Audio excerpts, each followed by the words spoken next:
फूलपुर गांव में शाम का वक्त था। शहनाई की आवाज सुनाई दे रही थी। आज अभिषेक और मायरा की शादी थी। फूलपुर गांव में खूनी वधू का आतंक था, इसीलिए लोग रात होने से पहले ही अपने घर का दरवाजा बंद कर देते थे।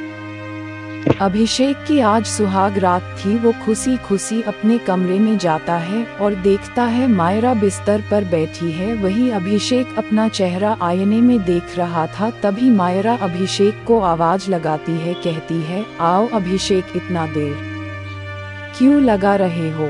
अभिषेक चौंक गया। मायरा उसे आज पहली बार ऐसी बात कह रही थी, जबकि दोनों शादी से पहले कई बार बातें कर चुके हैं, मगर ऐसे कभी नहीं हुआ। मायरा उसे फिर से आवाज लगाती है, किस सोच में पड़े हो, आओ ना जल्दी से। तभी अभिषेक उसके पास जाता है। वो दोनों एक दूसरे के हो जाते हैं। कुछ देर बाद अभिषेक सिगरेट पीने अपने कमरे से बाहर बालकोनी में आता है। अचानक उसकी नजर नीचे पड़ी एक लाश पर जाती है, जिसे अभिषेक देख चौंक जाता है। मायरा यहाँ बाहर है, तो फिर अंदर कौन है? कौन है जिसने मायरा की हत्या की? कौन है जो कमरे के अंदर अभिषेक का इंतजार कर रही है?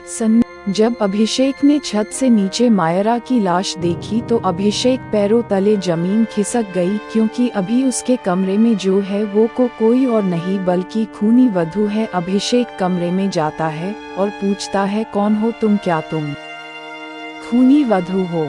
अभिषेक की बात सुनकर खूनी वधू हंसने लगी और कहा कि अच्छा, अब तो तुझे पता चल ही गया है, तो आजा मेरे साथ सुहागरात मना ले। अभिषेक वहां से जाने की कोशिश करता है। तभी खूनी वधू की आंखें चमकने लगती है, जिसे अभिषेक देखकर समाहित हो जाता है और वो उसकी ओर धीरे धीरे बढ़ने लगता है। खूनी वधू अभिषेक के होठों पर किस करती है और देखते देखते अभिषेक का पूरा शरीर सफेद हो गया, मानो उसके शरीर में कोई खून ही न हो।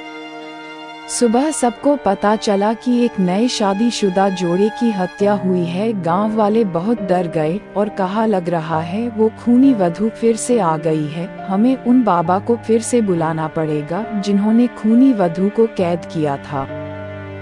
एक लड़का चेतन फूलपुर गांव में डॉक्यूमेंट्री बनाने के लिए मुंबई से ट्रेन पकड़कर फूलपुर गांव के पास में स्टेशन पर उतरता है। रात होने वाली थी, पर फिर भी कोई आदमी आसपास दिखाई नहीं दे रहा था। स्टेशन के एक बेंच पर एक लड़की बैठी थी, जिसे देख चेतन सोच में पड़ गया। इतनी दूर तक कोई दिखाई नहीं दे रहा है, ये लड़की यहाँ अकेली क्या कर रही है? चेतन उस लड़की के पास जाता है और पूछता है, तुम यहाँ अकेली क्या कर रही हो?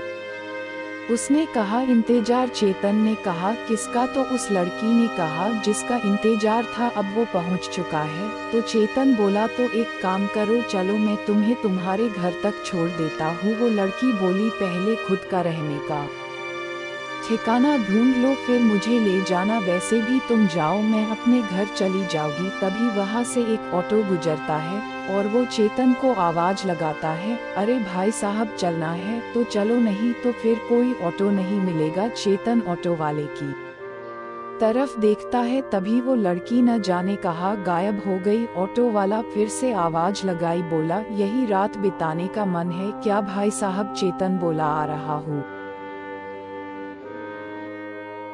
चेतन ऑटो वाले से बोला, ये गांव में लोग इतनी जल्दी घर के दरवाजे बंद करके क्यों सो जाते हैं? ऑटो वाला बोला, खूनी वधू का खौफ है, इसीलिए सब अपने घर का दरवाजा बंद कर देते हैं। चेतन बोला, क्या तुम्हें डर नहीं लगता है? ऑटो वाला बोला, मेरे पास खूनी वधू की तस्वीर है, जिसे मैं खूनी वधू के आने पर जला दूं तो वो भाग जाएगी। चेतन बोला, जरा दिखाओ कैसी है? किसी भूतनी की फोटो। जैसे ही चेतन वो फोटो देखता है और चौंक कर बोलता है, ये लड़की आखिर कौन है? वो लड़की क्या है? इस तस्वीर का राज क्या? चेतन पहुंच पाएगा अपनी मंजिल?